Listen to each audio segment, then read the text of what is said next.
Welcome to the Control the Room podcast, a series devoted to the exploration of meeting culture and uncovering cures to the common meeting. Some meetings have tight control and others are loose. To control the room means achieving outcomes while striking a balance between imposing and removing structure, asserting and distributing power, leaning in and leaning out, all in the service of having a truly magical meeting. Thanks for listening. If you'd like to join us live for a session sometime, you can join our weekly Control the Room Facilitation Lab. It's a free event to meet fellow facilitators and explore new techniques so you can apply the things you learn in the podcast in real time with other facilitators. Sign up today at voltagecontrol.com/facilitation-lab. If you'd like to learn more about my book, Magical Meetings, you can download the Magical Meetings Quick Start Guide, a free PDF reference with some of the most important pieces of advice from the book. Download a copy today at magicalmeetings.com.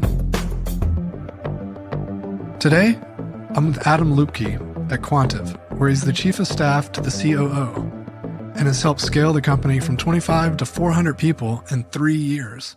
Prior to his time in tech, he was a management consultant and loves to talk strategy execution. Welcome to the show, Adam. Thank you very much for having me on, Doug. It's great to be here. Absolutely. I've been looking forward to this chat. And first of all, let's just hear a little bit about how you got your start in strategy execution, OKRs, chief of staff. Like, how did you find your way into this work? Yes, the good old question about how you got to be a chief of staff, which a lot of people have different unique journeys, and I'm no different. So I'm actually going to go start back in college. I was an engineer in college, a geological engineering and geophysics major. But doing a couple of internships, I realized I didn't want to do the actual engineering, like the mechanical pieces. I like the business problems, the bigger pieces. How do I engineer business problems and solve them, and taking them into smaller and smaller problems to break them down and then build it up into a solution. So I like that part of it, the conceptual part of it, of how businesses flow.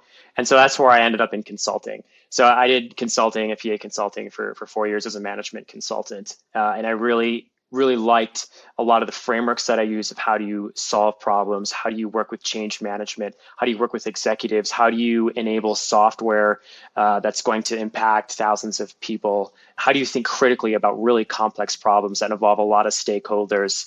And I really enjoyed that. It was really, really challenging work. And that kind of gave me the tools that I now use today in my chief of staff job. All those building blocks that you get and working with all these different companies and exposing to a lot of different problems, you have a really big toolkit to work with. So I transitioned out of the management consulting just because it was pretty grueling as general consulting work is. I wanted to own something fully, because a lot of times what you do is you go and in consulting, you solve a problem and then you move on to the next one, and then it's over and over and over. But I wanted to fully own something that was going to be my problem. I'm going to own it and see it all the way through. And I was really intrigued by tech for how fast it moves, the ability to solve problems really, really quickly, and to have a far reach of the capability, not just within a company, but organizations that use your software, and to be able to add value. That was really appealing to me. Yeah, so I jumped out of management consulting and joined a startup that was based around OKRs. And it was a perfect fit because OKRs, which is objectives and key results, is basically a way of how you execute strategy. Because you have an objective that's qualitative, and then you have your key results, which is how you're measuring that you're actually achieving that goal. And so it was a great tie-in to what I was doing as a management consultant, because that's what you're effectively doing. You need to have a change management. You need to have a way to measure it to see if you're succeeding or not, and then ways to improve it or find out why something isn't working and then iterate on that. And OKRs is a great way to do that. So when I saw how popular OKRs were becoming, the book Measure What Matters by John Dewar came out, I was like, this looks really, really good and kind of a natural fit that I can go into software, but still use my management consulting skills. So I basically started my career all over again. I started as a customer success manager. And what I was actually doing was basically helping companies implement OKRs. So quite a big of our customers, Lumen and Experian, were two of my really big customers that I first started with as a customer success manager. And then I just quickly grew from there. So I grew their OKR programs. And then I eventually became chief of staff to the CEO or COO. And my boss, Seth, is great to work with. And not only do I then help other companies run on our software, but I also help run OKRs internally here, and that's what's kind of led me here today, which has been an interesting journey. But I love to talk about OKRs and strategy execution. And that's kind of been this whole way of seeing a lot of different problems that has brought me here today and talking to you. Excellent. Yeah, lots of interesting stuff there to unpack. First of all, it's interesting to me to hear just the kind of diverse background that you've had. And I think that speaks to probably what makes for a successful chief of staff from some of the interviews I've been having, because as a chief of staff, having to be a boundary spanner and connecting, various parts of the organization together and understanding needs and helping the team all work together, projects that span multiple departments, which of course OKRs do as well. But just kind of curious how often you notice that, your various, you even mentioned the big toolkit, but how often are you noticing that, wow, it's like really coming in handy that I did this and did that. And, there's geo, there's like customer success, there's management consulting, all these different pieces. How often is that showing up in your work as chief of staff? It shows up every day. There's always like information that needs to be condensed and then presented very, very, in a very basic, short way to executives. And a lot of times that's hard. I love this saying, I didn't have time to write a short story, so I wrote a long one. So how do you synthesize this complex problem or all these things that are happening across different departments and within the market? How do you distill that down into like 4 bullet points in an email of like, this is what the problem is, and this is the next step? How do you be able to do that? That's a real kind of management consulting skill. There's different frameworks to kind of do that. You can think about first principles or TDT, which is top-down thinking. So kind of consulting framework blocks, but they're really, really helpful in a chief of staff role where you're an integrator among silos and you're kind of an air traffic controller and leader for the team, especially in being a master of communication. So how do you break down problems into smaller and smaller pieces and then provide an answer? And the best answer is usually, here's option 1 and here's option 2, and you have to pick them. And giving that to a CEO or anyone in the executive team makes their job really easy. And even easier is just like, I'm going to go do this unless you say no. I like cultures, and we kind of largely operate this way, where it's better to ask for forgiveness than permission. Just to go and act, fix stuff and do stuff rather than just, kind of hit the saying of a bad leader is not because they made bad decisions, because they made no decisions. So distilling problems down and then making decisions, being able to do that quickly, kind of 80-20, not trying to get it perfect, is really, really helpful. And all these things I've talked about is coming from that consulting background, which is really helpful in the chief of staff world, which is what you need to do in the chief of staff to basically drive organizational effectiveness. As a leader who has received long emails and long documents, and I can attest to you that it's so critical. And I guarantee any leaders listening are nodding their heads. And if any listeners who don't quite understand it or it seems simple or unimportant, Adam, you're so right on that.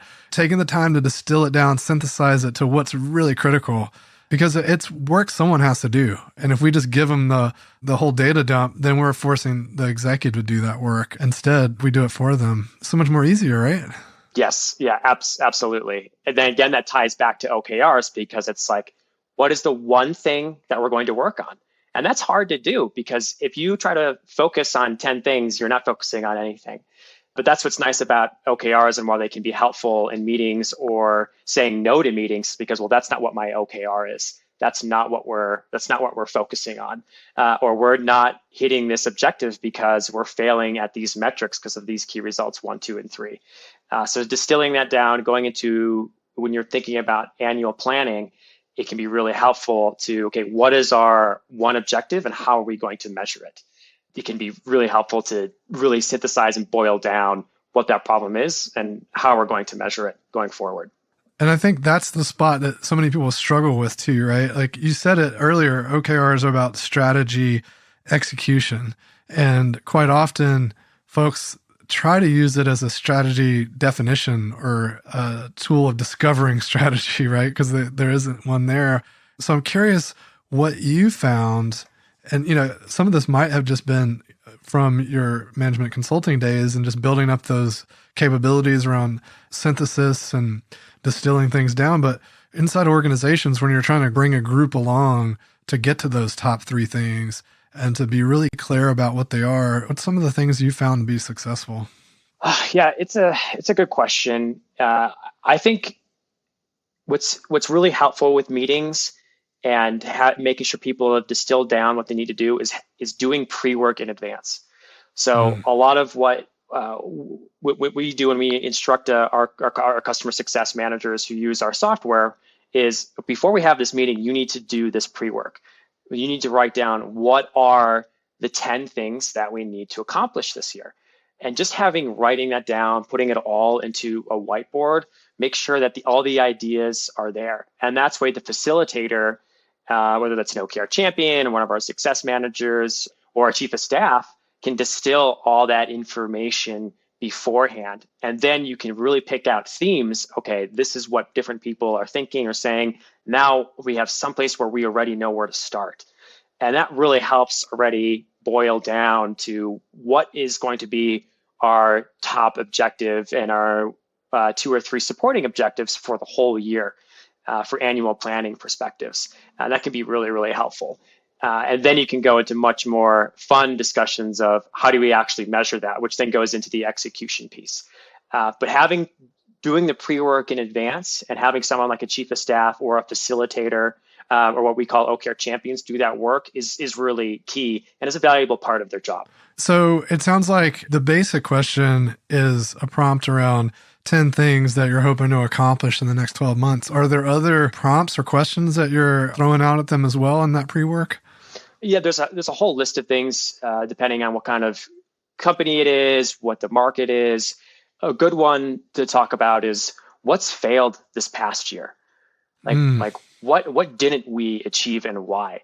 Because a lot of people, they like to set strategies and like talk about the future, but they don't like to look backwards and be like, well, what was our strategy last year and why didn't it work or why it did work?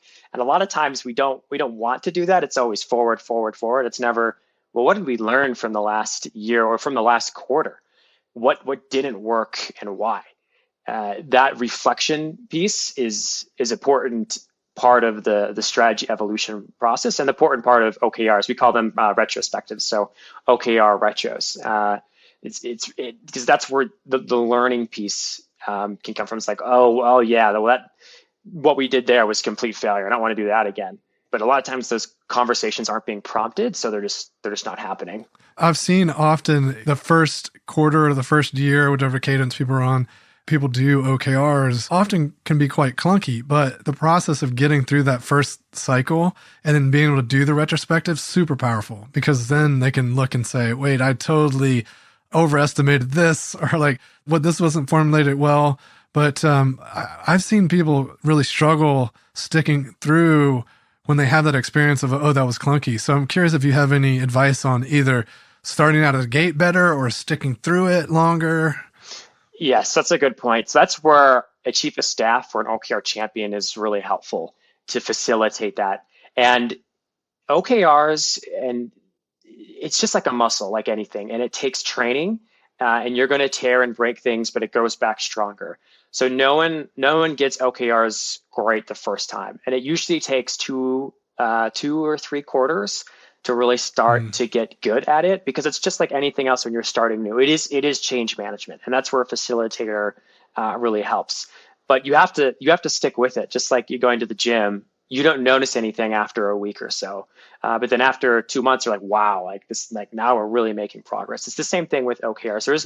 There is no magic bullet, but OKRs seem to be the best framework to instill change long term, to really change the business long term. But having the retrospectives and making the sausage, even though it's not the fun part, people love to talk strategy, but it's hard to do that reflection piece. It's Mickey. It's hard. It's like you have to really dig places and admit you were wrong, and it's kind of, it can be nebulous at times.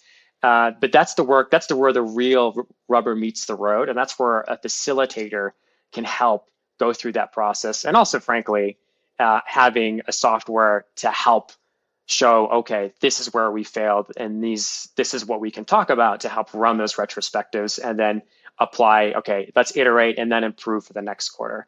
But I'll just say that OKRs it's a never ending process, just like the business is always changing and evolving, so are OKRs. And as your company changes and grows, so will your OKR process.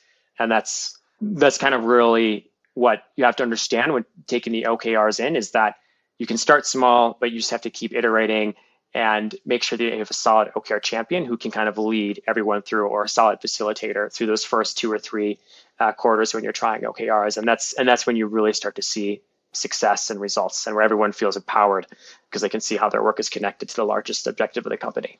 It reminds me of Drucker's statement that what gets measured gets managed. But really it comes back to that consistency piece that you mentioned about going to the gym, et cetera, because the measuring, the planting this flag in the ground and saying, we're going to go to this, and then measuring toward it and checking in and tracking how we're doing toward it allows us to keep it top of mind and to get better at it, and to go, oh, wait, that idea for solving this objective was maybe faulty or flawed in some way. Let's try something else. So we can experiment more fluidly if we've got this kind of North Star to track to.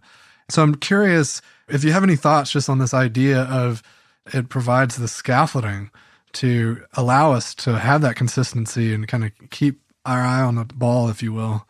Yeah. So that's really the key piece, because every single day there's so many distractions that come up. We're always distracted by like the next event or the next whatever big thing, the next news piece, the next fire. But that's what OKRs are really good at, because it gives you that scaffolding, as you call it, to show, hey, this is where we need to go as a business, and this is how we're trying to change the business. KPIs are a good way to run the business, but they're lagging indicators, because what's already given you that, let's say your revenue metric, has already happened in the past, which is OKRs can be a leading indicator. So it can be, okay, where are we going as a company, and are we going to hit the numbers that we want to because of whatever XYZ objective that we've chosen. It's definitely more important as the world changes faster and faster. That's just something where we like to call the modern operating model, which is really just OKRs change the business and KPIs run the business. And you're looking at your KPIs, you want to know where your revenue metrics are, but the OKRs is really your map of how you're going to get where you want to go. How are you going to move and change the business? And it's a great way, because you can have the company objective up top, and that's owned by the CEO or the C-suite, which everyone likes to see because it's full transparency. And then everyone else sees how their work ties to the largest objective. I mean, OKRs, that's where they really got big at Intel, and how they became the biggest chip producer, is because everyone knew what their goal was. And that was kind of like the first kind of, okay, OKRs really had their foothold in, and then they got like popular by Google and Amazon. But it's because of that focus and what are we actually driving toward, and everyone being able to see that. And there's some people who like to talk about different superpowers that they provide, and it is that framework does give you effectiveness and productivity and competitiveness, because you get alignment, empowerment, and innovation when people can see how their work is tied to the largest objective of the company. And that's what creates good alignment, is because you can see how your objective aligns to your boss's objective, which then aligns to the CEO's. And an analogy that I like to use is, let's say you own a building, and you tell the janitor, hey, I want you to sweep this entire building. It's the janitor's job to figure out what's the best broom to use to clean that whole building. That's kind of the same way with OKRs, like having the highest objective that's owned by the company, or usually owned by the CEO. And then it's the next layer. How do we achieve that? And then so on and so forth, because those people have those domain expertise. And that's where you can get what's the true superpower of OKRs is this horizontal effectiveness. Because a lot of times you have this like silos that form that go up and down, but this OKRs create this kind of value horizontally because of the way how you can connect key results and who's contributing to this objective and this KR. It creates a very agile framework to work off of, which is really, really powerful. But it takes time, and that's why people they're like, oh, I don't get it in the first quarter, and that's why it's good to have an OKR champion or a partner to be able to help you through that, and then you're off to the races. So I'm curious, you bring up a topic that's somewhat controversial, this idea of cascading the OKRs. And so I'm curious what your thoughts are around how far down to cascade the OKRs. Because I agree with you, the alignment power is quite effective, as far as people being able to see how things line up and how they can individually make a difference. And so curious, just what are your thoughts on the cascading and how far to go, how to go about it? So what's great about OKRs is that they can be arranged in any way that's effective for the company. So you have the basic framework of an objective and the key results, but how you organize them and who owns them, it doesn't have to be in a cascading way at all.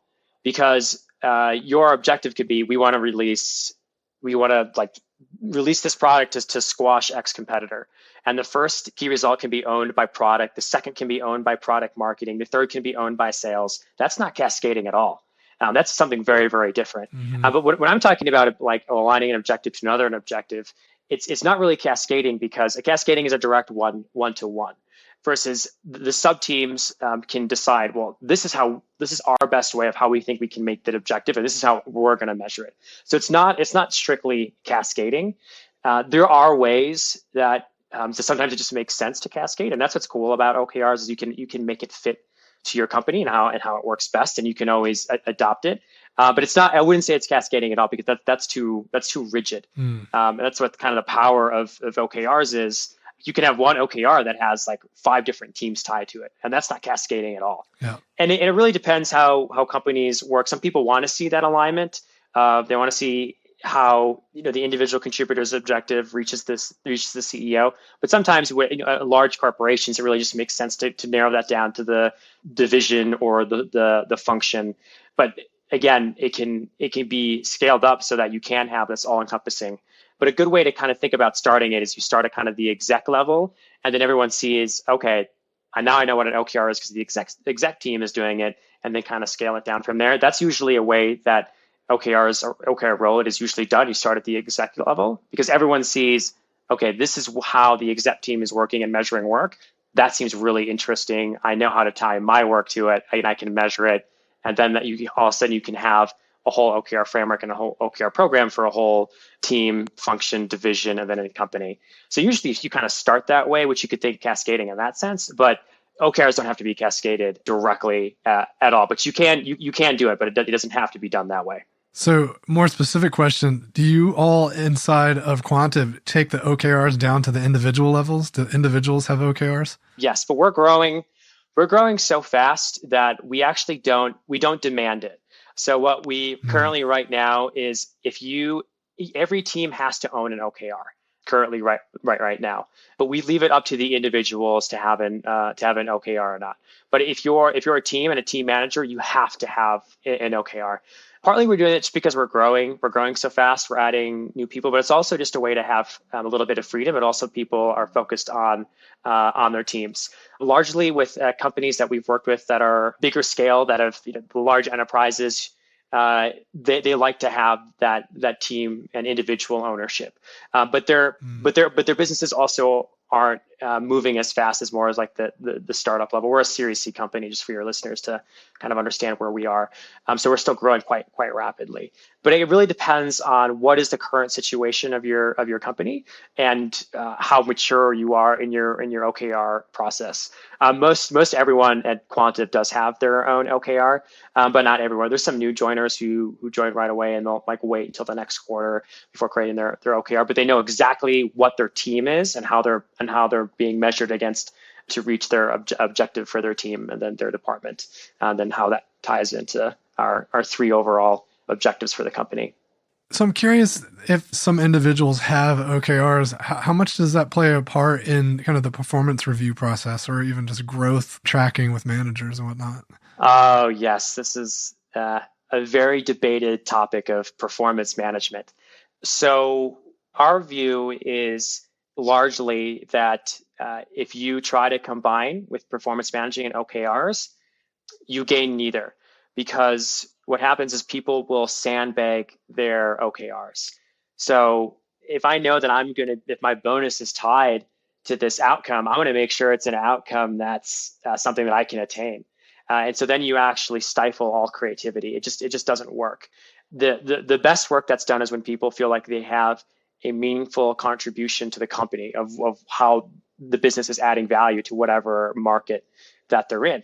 And so if you say that this is tied to your bonus, you basically stifle all that creativity. It doesn't work. It seems like a really good way to like, oh yeah, we can just do OKRs, and if you make your OKR, then we can give you a good bonus. It's the easy way out. It's the easy short road that doesn't work, and that's not where creativity is either. So it's not. Those two things need to be separated. And we're not. The reason why we largely take that position is because that's, if you look at a lot of the experts that are out there, OKR experts, that they'll say the exact same thing. Yeah, it makes sense. The incentives get a little bit muddied, right? Because they're kind of blending two kind of intentions. Yes, exactly. Because the idea is that if you get 70% of your OKR, that's a win. They should really be stretch goals. Like, to change the business is tough. And it's not like, oh, we need to get 100% on this. So failing is good, and it's good to learn from that. Failure is a huge component of that, and that's what's great about OKRs is it creates a space. We actually have badges in our software that a lot of our companies love to use, and it's like failure badges, like awarding the most failure and the most learned objective, because it's like, why did this happen? So it's a great learning piece in that regard. And if you also tie that to compensation, then also no one's failing. Mm-hmm. So just to add in that tidbit there. Yeah, no, it's super helpful when the insights that are gained from failures, mistakes, or, course corrections, because, no one wants to fail. I mean, that's never feels great, but I think a lot of times people miss that opportunity to acknowledge the wins that came out, because a lot of times there's an adjacent win. Oh, we discovered a lot about how cloud migrations work, and now we know, or whatever it is, right? Yes, exactly. So I really love this framing around change the business versus run the business. And because you're right, the KPIs, even if they're leading KPIs, leading indicators, they're still measuring a thing that is happening, not setting aspirations, not thinking about how we might change what we're doing today versus what we're doing tomorrow. So it's like, I love that framing, and it's new to me, so I appreciate that.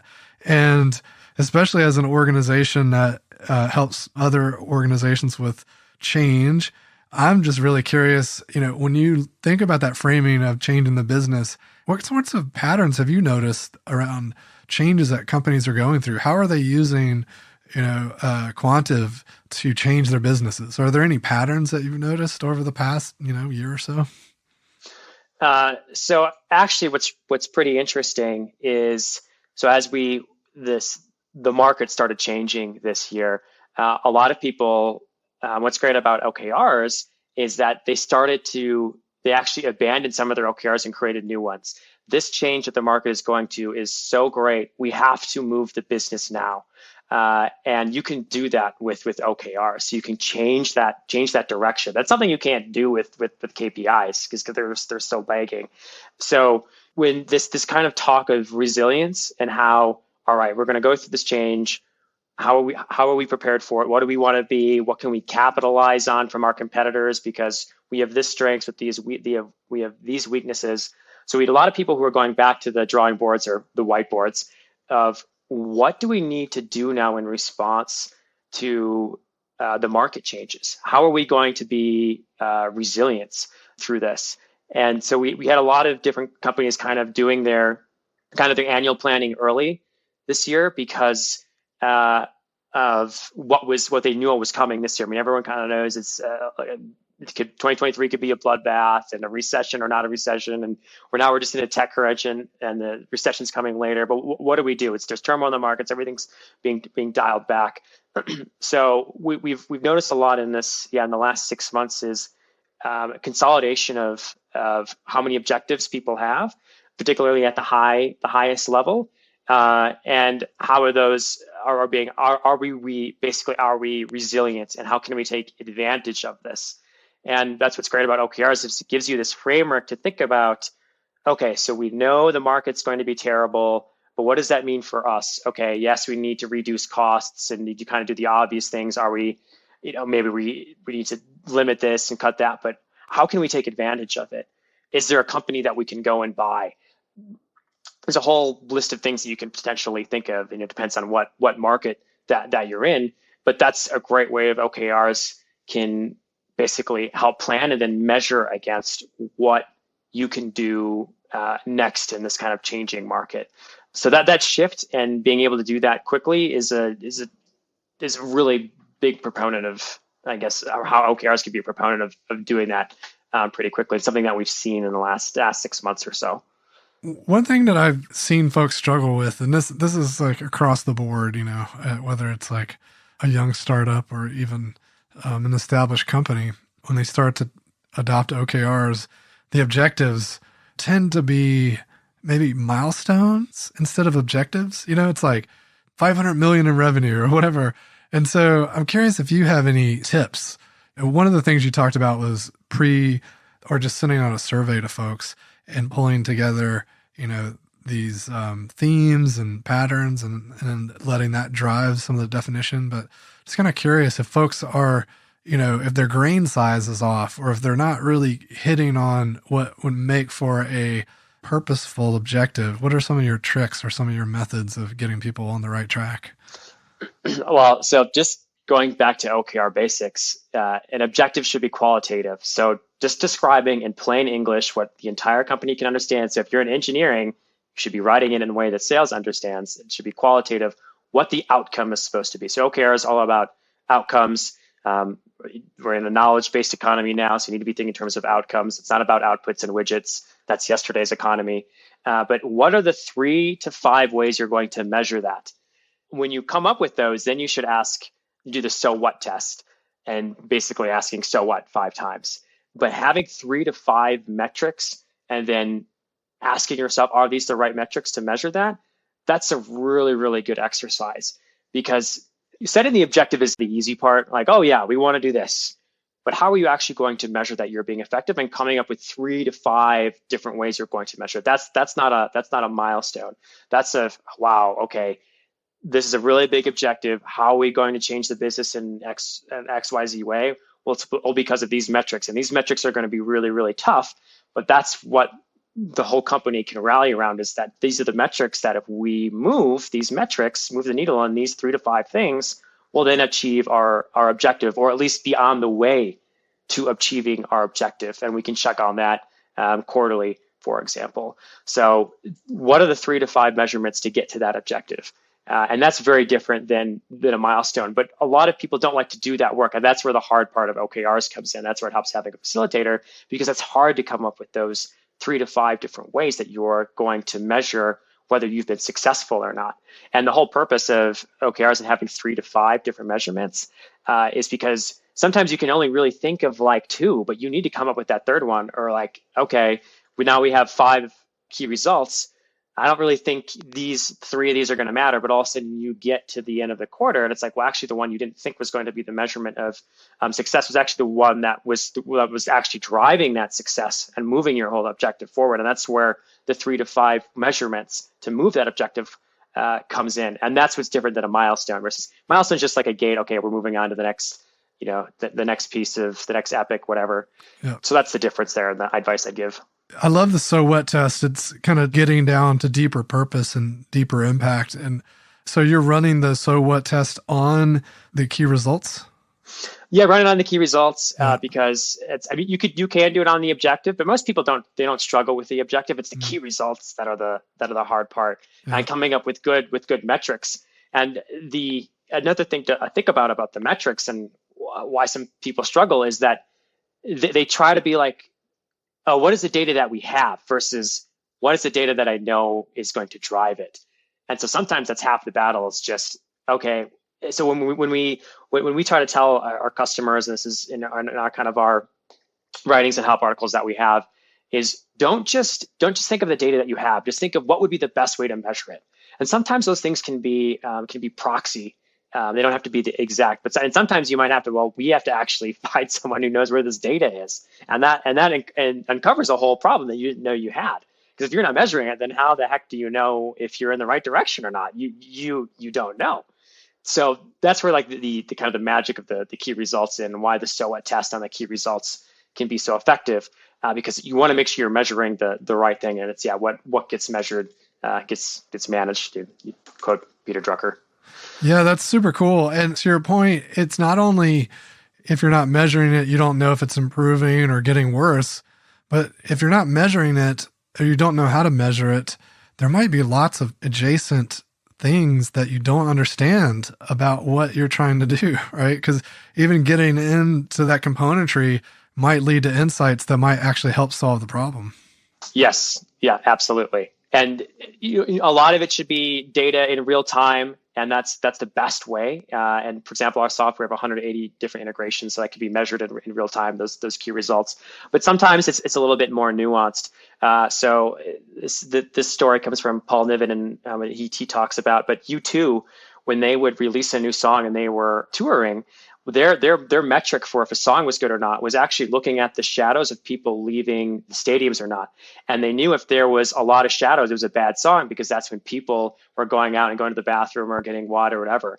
Versus if there are no shadows, they knew that was going to be a good song because no one was leaving, everyone was in the stadium, because that's what they could see. And that's like an example of a proxy metric that can be relatable of like, are we having success or not? That's usually like a different sort of like case, I guess. We try to push people to have hard data that connect to whatever systems, but in some cases like that's what you use for your measuring stick, and it's being able to think like that, and that's how you're solving problems of, okay, how are we going to measure that? Well, this is going to require a unique case. That's just, I think, a cool example to share about how OKRs can. It's really, and that's what the so what test can be helpful. Yeah, super cool. My data science buddies like to refer to data exhaust, like what data is getting spit out that, we can sniff up and learn from, because sometimes we can't hook into the real supply. I heard a similar story about if a restaurant isn't tracking how many banana splits they make, you can always count the banana peels. Yes, I've never heard that. That's good. I like that. Yeah. Nice. So as we're coming to an end here, I'm curious if companies start to get more sophisticated around the OKRs or started using them in the first place. To your point, they are starting to change their businesses versus run them. What do you think that creates? Like, how does that change the world? Oh, it's there's a lot of potential, and it brings a lot of clarity. So there's information and there's kind of noise everywhere, but the OKRs really bring that clarity and focus and alignment and really transparency.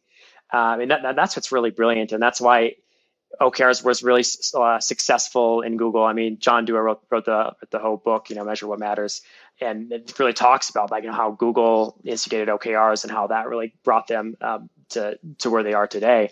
And other companies are coming onto that, and the reason being is because you can have this. If you know what the top 3 objectives are of the company, that's really, really powerful, because at any one time, it's not that people are doing bad work; they're just maybe working on the wrong things. And we've had lots of executives tell us that, is that like, I know people are doing good work, but they're working on the wrong things. I don't know what they are. I don't have a place to go and see that. And that's where OKRs, when it ties to your work and and you can see how everyone else's ties to, that's a really, really powerful motivator and mover for the company. Because a lot of times you can imagine a rowboat, you've got 3 people who are rowing really hard forward. You've got like 5 people in the middle who don't know what they're going. And then you got 2 people rowing the other way, just because they don't know where they're going. I mean, I bet there's so many people who work for large corporations and they actually don't know what the top 3 objectives are of the company.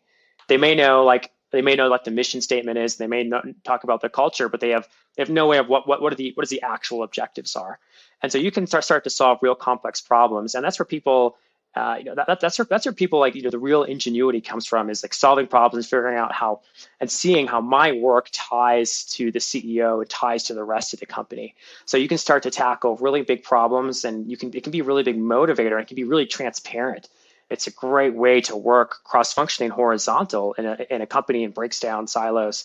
I mean, it's just a new way. It's basically a new way of working in a knowledge-based economy.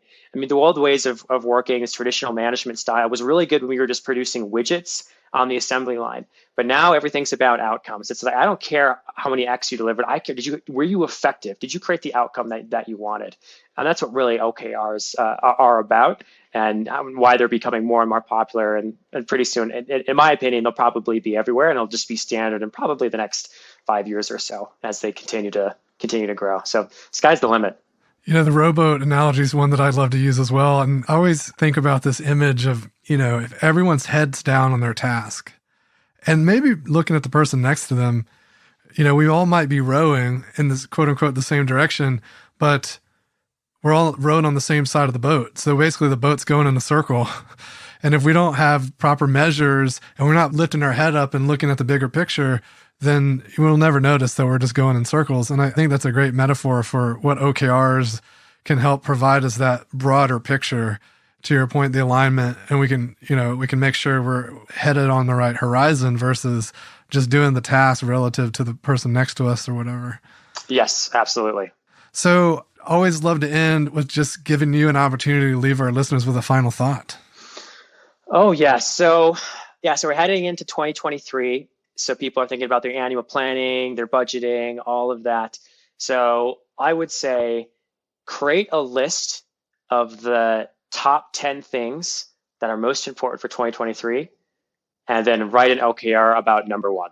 Nice. And someone might be listening to this halfway through 2023. You can do that at the beginning of any quarter or any moment of transition. I think, sit down and just write it down. To your point, so often we just don't reserve time to do that. So I think it's solid advice.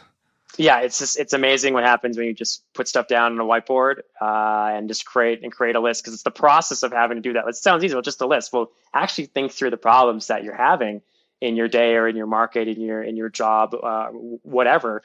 The process of actually creating and writing that down is where the real magic happens. And that's the same thing of like what I was talking about earlier, how I started about before you get the executive team together, have them do the pre-work and write down what those 10 things are. And that's where you can go a long way to create more effective meetings and have an awesome start to your 2023 planning or whatever quarter that you're in. Excellent. Well, Adam, I really appreciate it and highly encourage listeners to check out Quantive. I know you've got a free offering that allows people to track OKRs and have some visibility on the strategy and how it's rolling out and how everyone's aligned. So it's super awesome that that's available at just a freemium model. So very cool. Hey, it was just a pleasure chatting today. Really enjoyed having you on, and hopefully we can stay in touch. All right. Thanks, Doug. It's been a pleasure. Thanks for joining me for another episode of Control the Room. Don't forget to subscribe to receive updates when new episodes are released. And if you want to know more, head over to our blog where I post weekly articles and resources about radical inclusion, team health, and working better. VoltageControl.com.